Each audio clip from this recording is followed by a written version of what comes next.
नमस्कार, मैं हेमलता शर्मा ज्ञान वैविध्य यूट्यूब चैनल पर आपका हार्दिक स्वागत करती हूँ। जैसे कि हमारा कोर्स चल रहा है हिंदी में और पाठ पढ़ाए जा रहे हैं। कल हमने पाठ पढ़ा था पाठ 15 शक्ति और क्षमा। आज हम पाठ पढ़ेंगे पाठ 16 हमारी भी सुनो। यह पाठ पर्यावरण प्रदूषण पर आधारित है। इससे यह एक एकांकी है। इसमें पर्यावरण को प्रदूषित न करके उसको प्रदूषित होने से बचाने का संदेश दिया गया है। इसमें पानी, हवा और बिजली के माध्यम से लोगों को यह समझाया गया है कि हम इनका दुरुपयोग न करके सदुपयोग करें और हमारी आने वाली पीढ़ी की और हमारी रक्षा करें। पर्यावरण प्रदूषण से बहुत सारी हानियां होती है और लोगों को बहुत सारी परेशानियों का सामना करना पड़ता है। इस एकांकी में नाटक के द्वारा यह समझाया गया है, लोग शिकायत करते हैं पानी, बिजली और हवा की कि इनसे हमें परेशानी होती है, ये करती है या क्या क्या करती है। और उसके बाद में इन दोनों में मुकदमा चलता है और राजा के समक्ष ये लोग अपनी अपनी शिकायतें प्रस्तुत करते हैं। फिर उसके बाद जब जनता अपनी शिकायत करती है तो सामने से पानी, हवा और बिजली भी अपनी बात रखते हैं कि इन सब का कारण हम नहीं है, मनुष्य इंसान खुद है। इसी पाठ को इस एकांकी में इसी बात को बताया गया है कि हम किस तरह से पर्यावरण को प्रदूषित होने से बचा सकते हैं और पर्यावरण प्रदूषण के क्या क्या हानियां हैं। तो इस पाठ में आपको ये बताया गया है कि दृश्यों के द्वारा इस पाठ में हमें समझाया गया है कि किस तरह से महाराज के सामने जनता अपनी शिकायतें करती है और वापस पानी, हवा और बिजली भी अपनी बात रखते हैं। तो इसमें कहा गया है कि महाराज का दरबार है और महाराज सिंहासन पर बैठे हुए हैं। महाराज का दरबार लगा हुआ है और महाराज सिंहासन पर बैठे हुए हैं। वो लोगों की शिकायतें सुन रहे हैं कि लोगों को कहाँ क्या दिक्कत होती है और दिक्कत का कारण क्या है। तो सबसे पहले यहाँ आपके आता है कि मंत्री और महाराजा दोनों बैठे हैं। महाराज पूछते हैं कि कहो मंत्री जी, आज किसके समक्ष कौन सी शिकायत है या किसको क्या तकलीफ है। तो मंत्री जी कहते हैं कि नहीं महाराज, आपके राज्य में कहीं कोई दिक्कत नहीं है। आपके राज्य में शेर और बकरी एक ही घाट पर पानी पीते हैं। शेर और बकरी का एक ही घाट पर पानी पीने का अर्थ होता है कि आपके राज्य में सब समान रूप से रहते हैं, न कोई बड़ा है और न कोई छोटा है। जिस तरह से शेर बहुत शक्तिशाली होता है और बकरी एक छोटा सा प्राणी होती है, लेकिन उन दोनों में कोई भय नहीं है। बकरी को भय नहीं है कि मैं इससे डरूं, यह मुझे खा जाएगा। इस तरह से वहां पर व्यवस्था है। महाराज के विरुद्ध मुकदमा है। ये तीनों ही प्राणी मात्र के संपूर्ण जीवन से जुड़े हुए हैं। फिर मंत्री जी कहते हैं कि महाराज, आज जो मुकदमा आया है उनका प्राणी मात्र से सीधा जुड़ाव है, यानी जो पानी, हवा और बिजली है उनका हमारे जीवन से सीधा संबंध है और इन्हीं लोगों का मुकदमा आज आया है। लोगों की इनके खिलाफ शिकायत है कि यह हमें कितना परेशान करते हैं। ओ फिर तो मुझे न्याय करने में कठिनाई होगी। महाराज ने कहा कि भाई इस तरह की बात है तब तो मुझे न्याय करने में बड़ी ही कठिनाई होगी। जल, वायु और बिजली, ये तीनों जिनके खिलाफ शिकायत है वो है जल, वायु और बिजली। मंत्री, अब तक तो जल, वायु और अग्नि हमारे लिए पूज्य होते थे। मंत्री जी कहते हैं कि अब तक तो जल, वायु और अग्नि जो है वो हमारे लिए पूज्य होते थे। जल की भी हम पूजा करते हैं, अग्नि को भी हम देवता के समक्ष मानते हैं। तो फिर आज इनके विरुद्ध मुकदमा कैसे। तो मंत्री जी कहते हैं कि लोगों को इनसे बहुत सारी शिकायतें हैं जो वह दूर करना चाहते हैं और आपसे न्याय मांगने के लिए आए हैं। हाँ मंत्री जी, इसी भावना से हम न्याय तो जरूर करेंगे। महाराज कहते हैं कि आज तक हम न्याय करते आए हैं तो इनका भी हम न्याय जरूर करेंगे। तभी एक लड़का भीगे हुए कपड़ों में आता है और जो पानी का बना हुआ है। तो सबसे पहले शिकायत है वह पानी के बारे में है।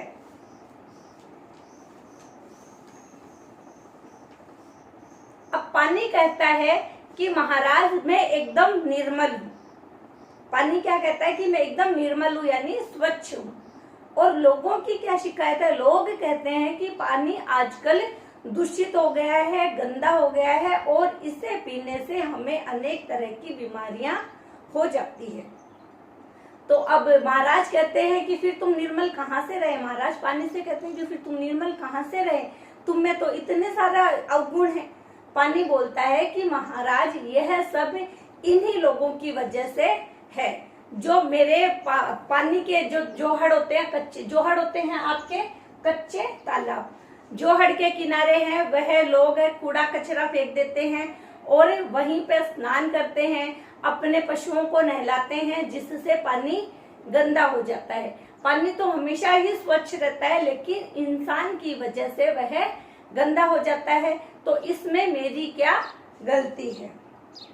पानी नहीं महाराज, इसमें मेरा दोष नहीं है, इन लोगों की मैं काम आता हूँ और अब मैं मेरी ही सामने के लिए उपेक्षा का पात्र बन गया हूँ।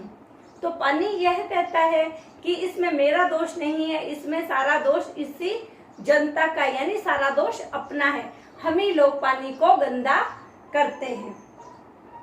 पानी कहता है कि महाराजा कहते हैं कि तुम क्या कहना चाहते हो, तुम्हें आदने से सारे तालों में बंद करके रखा जाए, नित्य तुम्हारी पूजा हो जाए। महाराज ऐसे कहते हैं कि पानी तो काम लेने के ही होता है, क्या हम तुम्हारी पूजा करेंगे।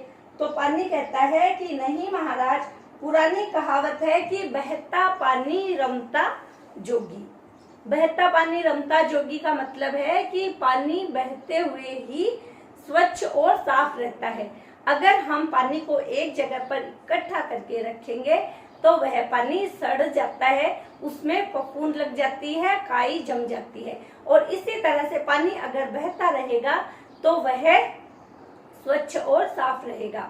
इसीलिए कहा गया है कि बहता पानी और रमता जोगी। और जो जोगी होते हैं, भिक्षुक होते हैं, वह घूमते हुए ही अच्छे लगते हैं। इस तरह से महाराज ने पानी और जनता की शिकायत सुनी। अब पानी कहता है कि है ना, मुझे जोहड़ में तो नहीं होता है, पानी सिर्फ जोहड़ में ही तो नहीं होता है। महाराज ये कहते हैं कि पानी जो है बस सिर्फ जोहड़ में ही तो नहीं होता है, और भी बहुत सारी जगहों पे होता है पानी।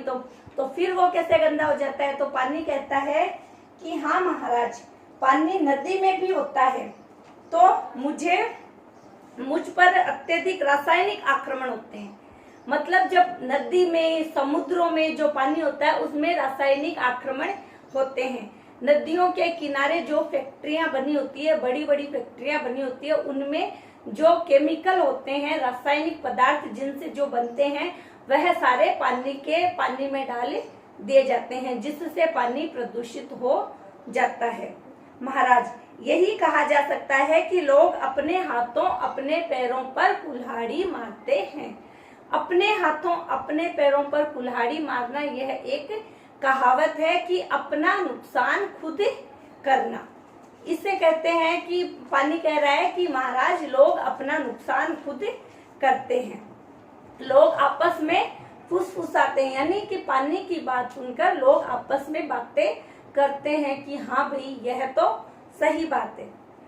एक कहता है, फिर एक आदमी कहता है कि महाराज यह तो मान लेते हैं कि इसमें हमारा कसूर है, कसूर होता है आपके दोष, लेकिन कहीं पर बरसना और कहीं पर न बरसना यह कहाँ की आदत है। मतलब कि बादल कहीं तो बरस जाते हैं और कहीं बिना बरसे ही निकल जाते हैं, यह ऐसा क्यों होता है। तो पानी अपनी बात कहता है कि नहीं महाराज, ऐसा भी नहीं होता है, इसमें हमारी मर्जी नहीं चलती है। पानी कहता है कि इसमें हमारी मर्जी नहीं चलता है, मैं तो परिस्थितियों का दास हूँ कि जैसी परिस्थितियां होती है मैं तो वहीं पर बरसता हूँ। जहाँ का माहौल वर्षा के लायक होता है मैं तो वहीं बरसता हूँ। आजकल लोग क्या करते हैं, पेड़ों को काटते हैं, कहीं हरियाली नहीं बची है, पहाड़ों को काटकर चट्टानें बना दी गई है, तो फिर बारिश कहाँ से होगी, पानी कैसे बरसेगी। वह लोगों ने पहाड़ियों को काट कर मैदान बना दिए हैं। पहले ऊंचे ऊंचे पहाड़ होते थे, खूब सारे पेड़ होते थे, पेड़ों को हम काट कर वनों को कम कर दिया है, चट्टानों पहाड़ों को काट कर समतल मैदान बना लिए हैं, वृक्ष काट दिए गए हैं। वहां पर वर्षा कैसे हो सकती है? इसके लिए कौन जिम्मेदार है? इसके लिए लोग ही जिम्मेदार हैं। अब दूसरा कहता है कि जल अनुशासनहीन हो गया है। दूसरा व्यक्ति कहता है कि जल अनुशासनहीन हो गया। अनुशासनहीन होने का मतलब है कि जल कहीं पर तो कम बरसता है और कहीं पर बाढ़ ला देता है। पानी कहता है कि जो बादल बना हुआ है वह तो बरसेगा ही। जहां वर्षा का पानी चाहिए, जहां नदी चाहिए, वहां मेरे सुस्ताने की पुरानी जगह होगी, वहां तो मैं जाऊंगा ही। इन लोगों ने ऐसे स्थानों पर ग्राम बसा लिए हैं। मतलब कि पानी कहता है कि मुझे तो बरसना है, मैं तो बरसूंगा ही, और मुझे सुस्ताने के लिए जहाँ जगह चाहिए तो वह भी मैं करूंगा। लेकिन ऐसी जगहों पर पहाड़ों को काटकर लोगों ने ग्राम और नगर बना लिए हैं।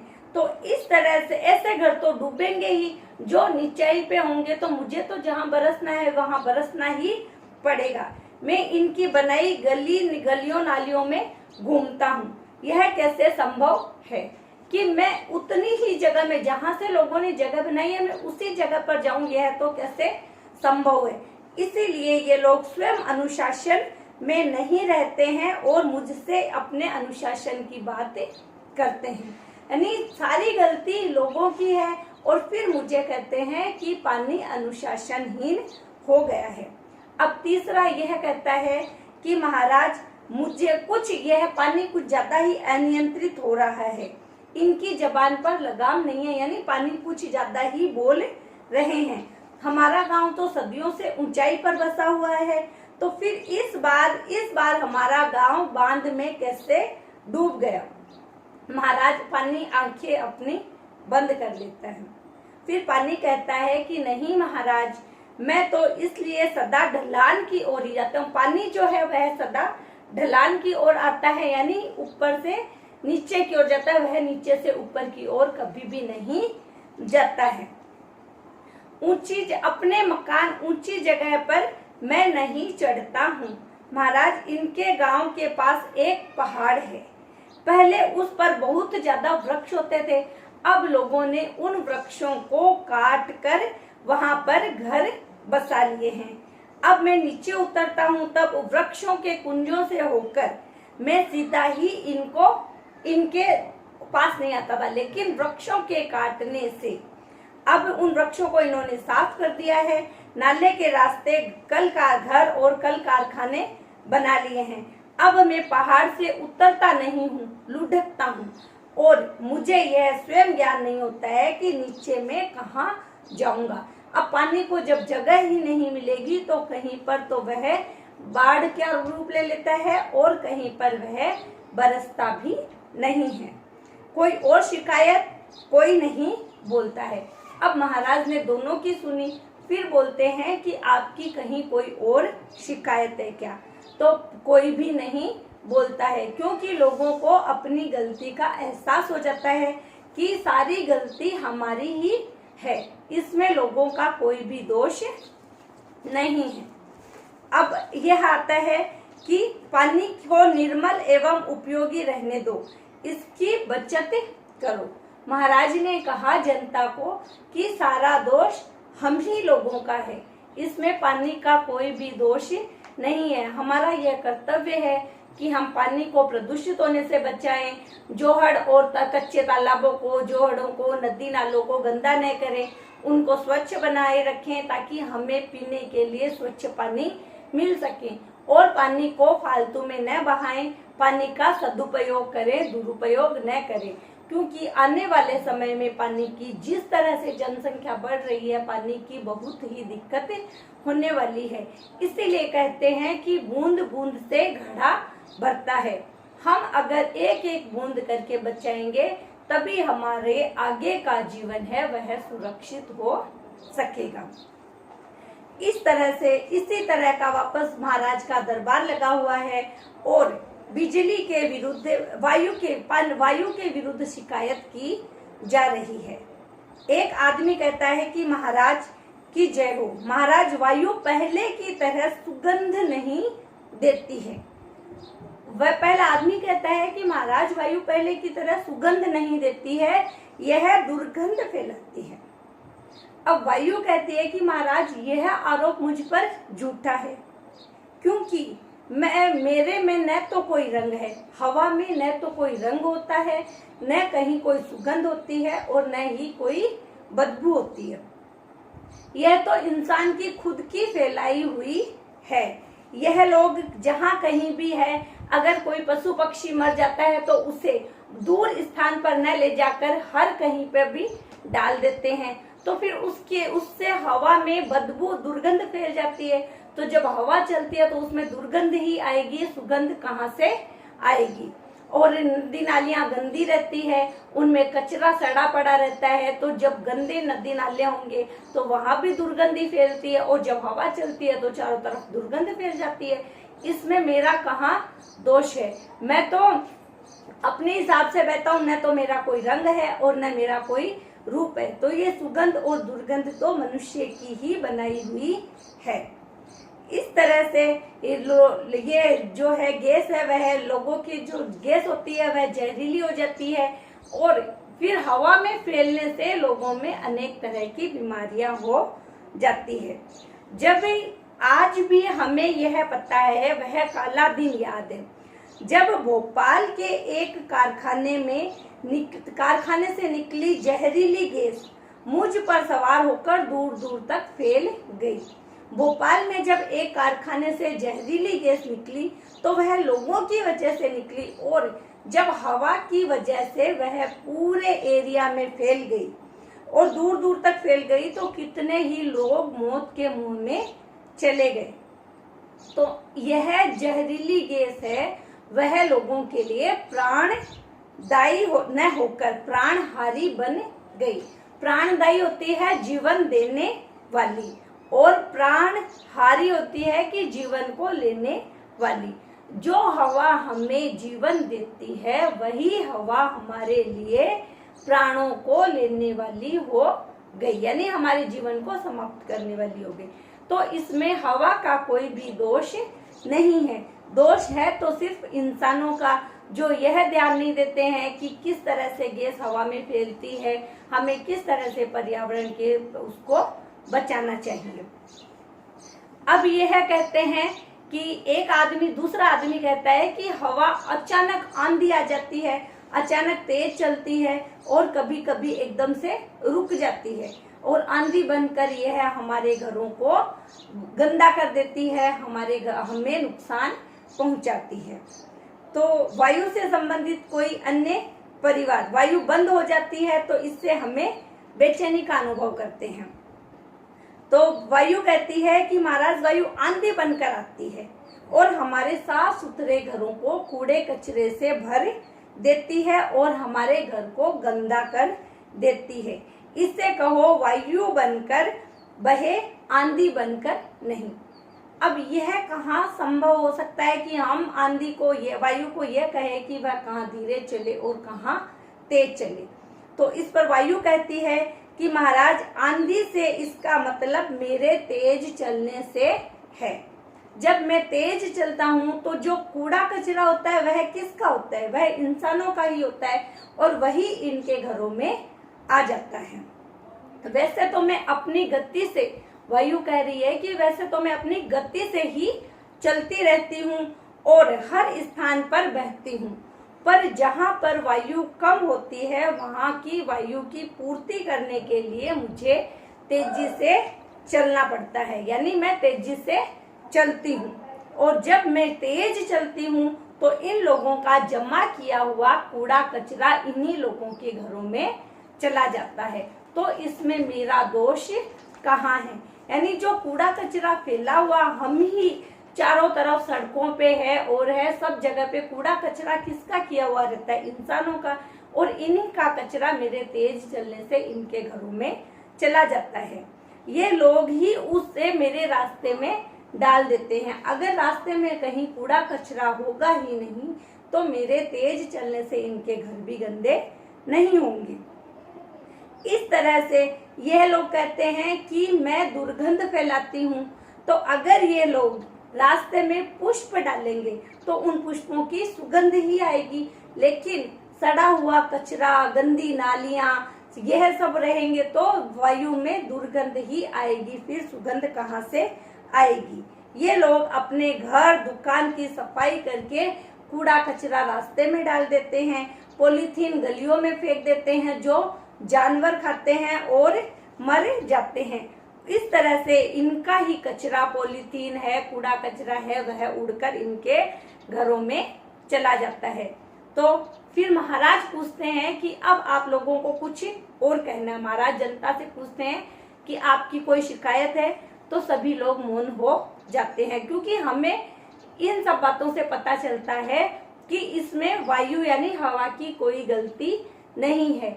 जो कुछ भी करते हैं वह इंसान ही करता है। पर्यावरण को प्रदूषित करने का सिर्फ मनुष्य ही हकदार है और वह ही इसे प्रदूषित करता है।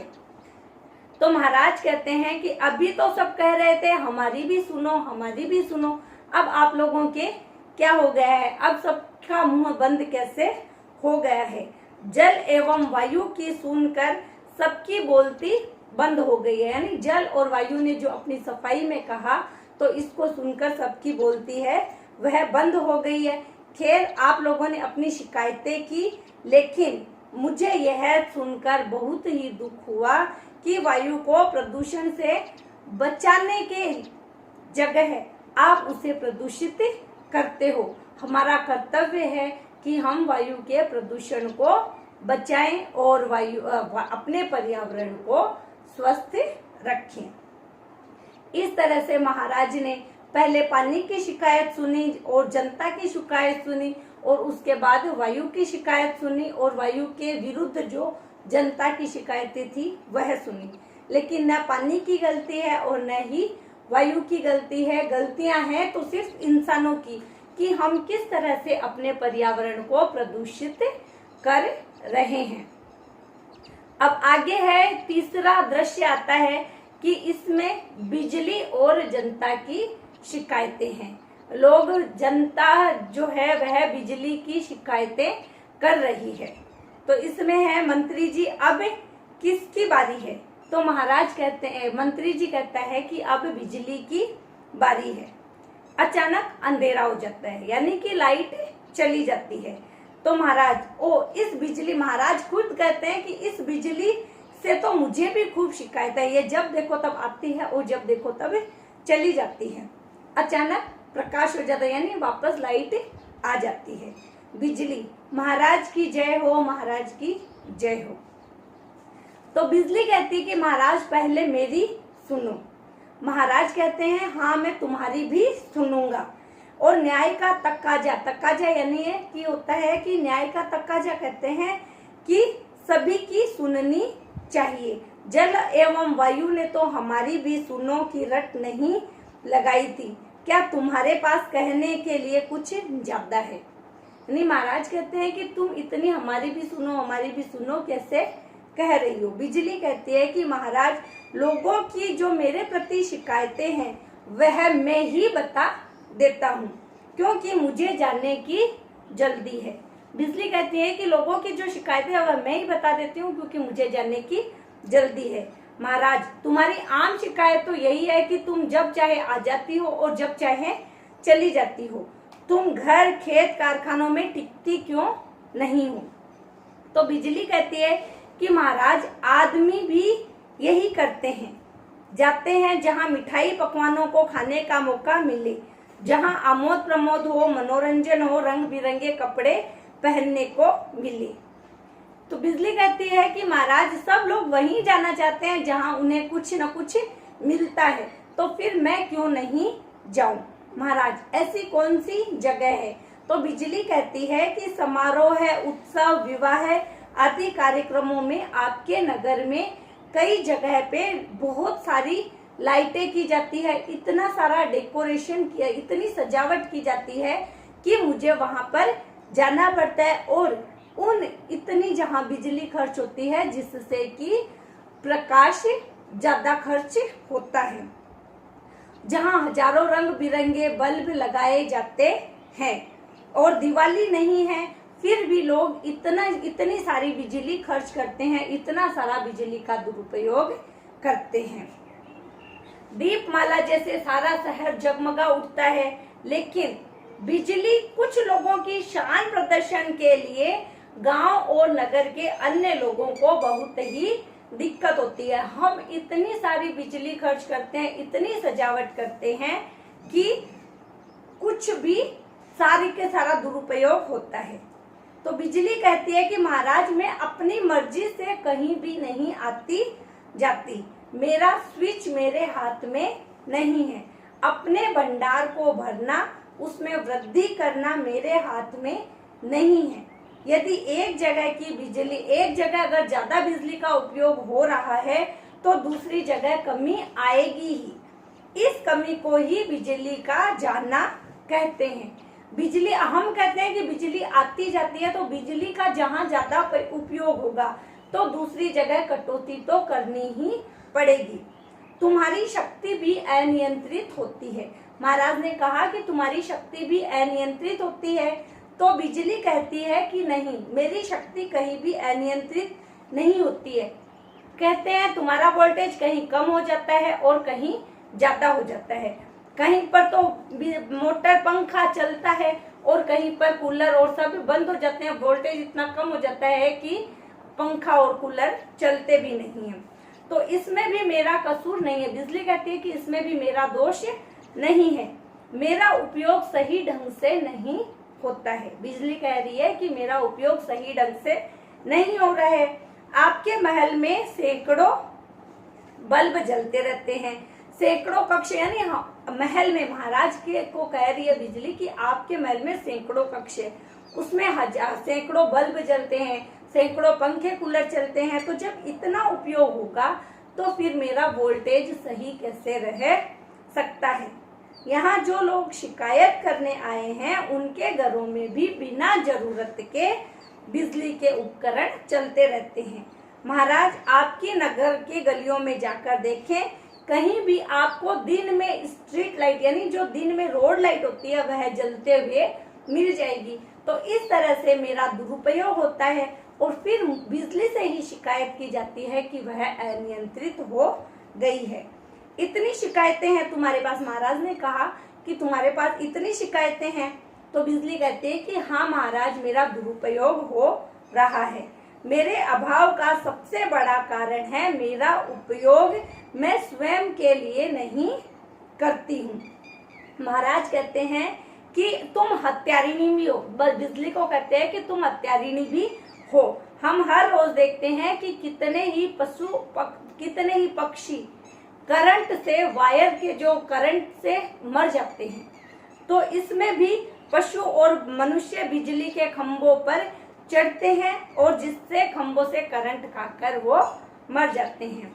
माचिस से चूल्हे में आग जलाई जाए या दीपक जलाया जाए तो वह तो उपयोगी है। अब बिजली कहती है कि माचिस से अगर हम चूल्हे को जलाते हैं या दीपक को जलाते हैं तो वह तो उपयोगी है, लेकिन यदि उससे कोई अपना हाथ जला ले तो इसमें किसका दोष है?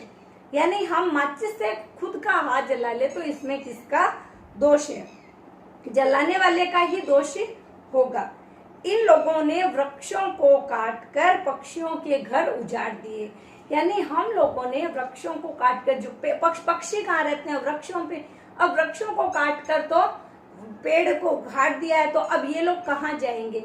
यह झूलते हुए तारों पर बैठेंगे और जिससे इनकी करंट से मृत्यु हो जाती है, कभी कभी मौत के शिकार हो जाते हैं। इंसान स्वयं असावधानी बरतता है और पशुओं को भी नियंत्रण में नहीं रखता है, जिससे कि उसकी मृत्यु हो जाती है।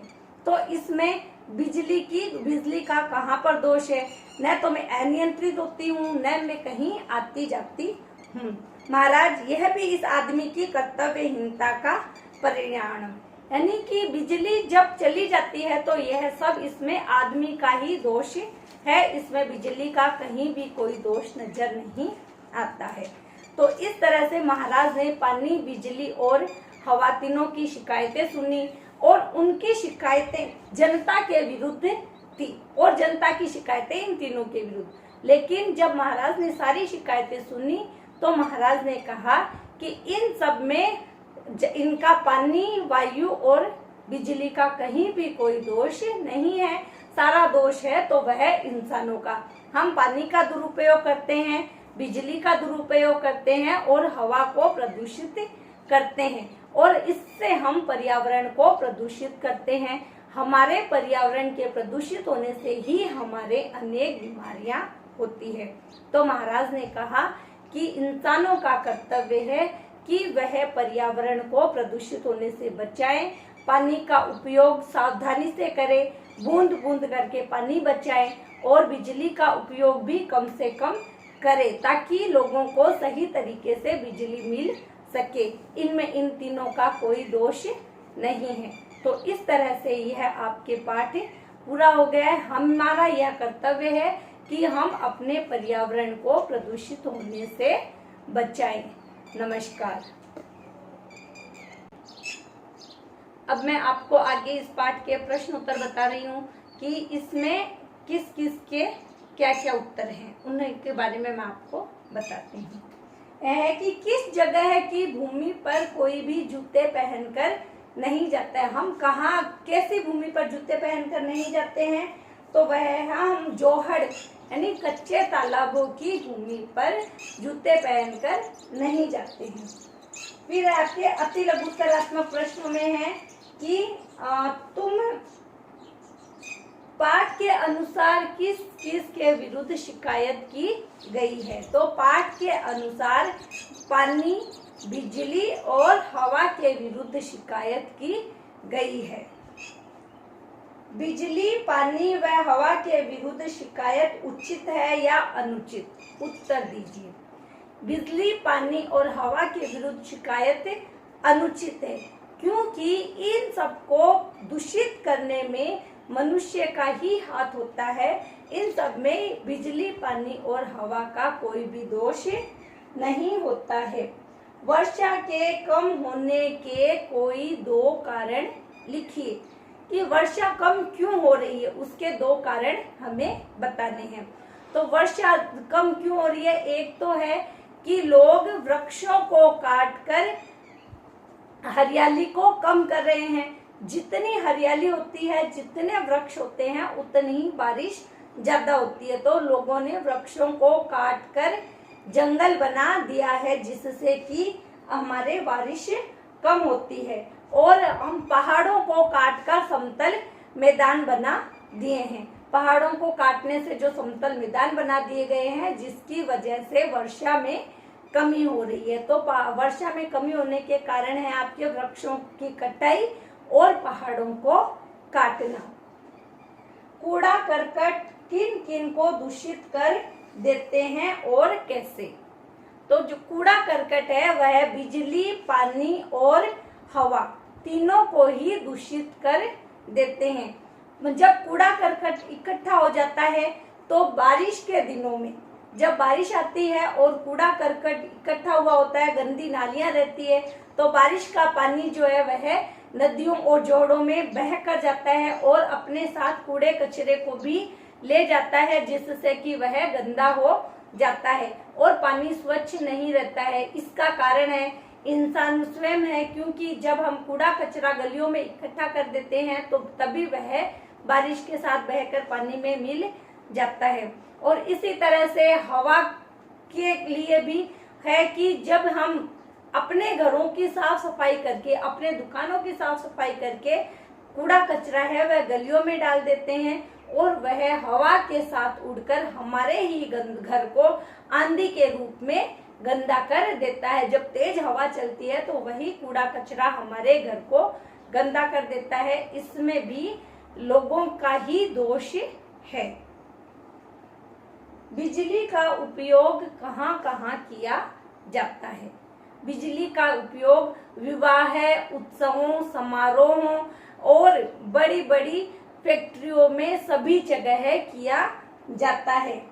शादी के कार्यक्रमों में, खेत में कृषि के लिए भी बिजली का उपयोग किया जाता है। तो इस तरह से विवाह, समारोह, उत्सव, खेत आदि सभी जगहों पर बिजली का उपयोग आपके किया जाता है।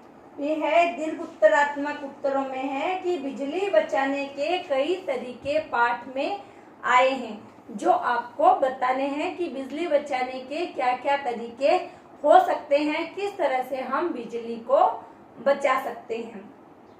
तो है कि विवाह, बिजली का अनावश्यक प्रयोग न करें, यानी हमें जितनी जरूरत होती है हम बिजली का उतना ही प्रयोग करें। अगर हम कमरे में नहीं बैठ रहे हैं तो हमें कमरे के पंखे, कूलर, लाइट सब बंद करके फिर बाहर जाना चाहिए। इस तरह से हम थोड़ी थोड़ी सी बिजली से भी बहुत सारी बिजली को बचा सकते हैं। विवाह, उत्सव, शादियों में बहुत सारी लाइटिंग, बहुत सारी सजावट न करके हम उसको सीमित रूप में भी कर सकते हैं, जिससे कि बिजली की बचत हो सकती है। आजकल क्या होता है, विवाह, शादी समारोह में बहुत सारी लाइटिंग की जाती है, बहुत सारे बल्ब जलाए जाते हैं, जिससे कि बिजली का खर्च होता है। खेतों में भी काम लेने में भी बिजली के उपयोग को सीमित रखना चाहिए। दीपावली आदि उत्सवों पर हम अपने घरों की सजावट करते हैं, बहुत सारी रंग बिरंगी लाइटें जलाते हैं, जिसको भी हमें कम से कम करना चाहिए, जिससे कि हम बिजली की खपत को रोक सके और आगे आने वाले समय में वही बिजली हमारे लिए उपयोगी साबित हो सके और इससे बिजली के पावर को भी नियंत्रित किया जा सकता है। कम बिजली वाले खर्च करने वाले उपकरण लगाए जाने चाहिए। यानी जो आजकल पहले जो बल्ब आते थे वह बहुत ही लाइट खर्च करते थे और आजकल जैसे एलईडी बल्ब और वगैरह आते हैं, उन्हीं का उपयोग हमें करना चाहिए, जिससे कि प्रकाश भी आता रहे और बिजली की खपत भी कम हो। तो इस तरह से छोटी छोटी बातों को ध्यान में रखकर हम बिजली के खर्च को कम कर सकते हैं और बिजली के उत्पादन को बढ़ा सकते हैं और बिजली की उपयोगिता फिर वह हमारे लिए ही उपयोगी सिद्ध हो सकती है। इस तरह से बिजली के उपयोग को किस तरह से हम बढ़ा सकते हैं, यह आया है। फिर आपके है कि खाली स्थान कि यदि शिकायत सही नहीं हुई तो इन्हें भी करना पड़ेगा। इन्हें क्या करना पड़ेगा? इन्हें भी दंडित करना पड़ेगा। मैं जिन लोगों के काम आता हूँ वह मेरी नहीं करते हैं, वह मेरी रक्षा नहीं करते हैं। लोगों की यही शिकायत है कि पानी अब नहीं रहा है। पानी अब क्या नहीं रहा है? पानी अब निर्मल नहीं रहा है। मैं जहरीली होकर रोगों की बन गई हूँ। संवाहक होता है आपके ले जाने वाली, में रोगों की संवाहक बन गई हूँ। संवाहक होता है ले जाने वाला। इस तरह से इस पाठ के आपके ये प्रश्न उत्तर थे, जो पानी, हवा और बिजली की हमारी भी सुनो शिकायत के आधार पर किए गए हैं। हाँ, और ये आपके पाठ यहीं खत्म होता है।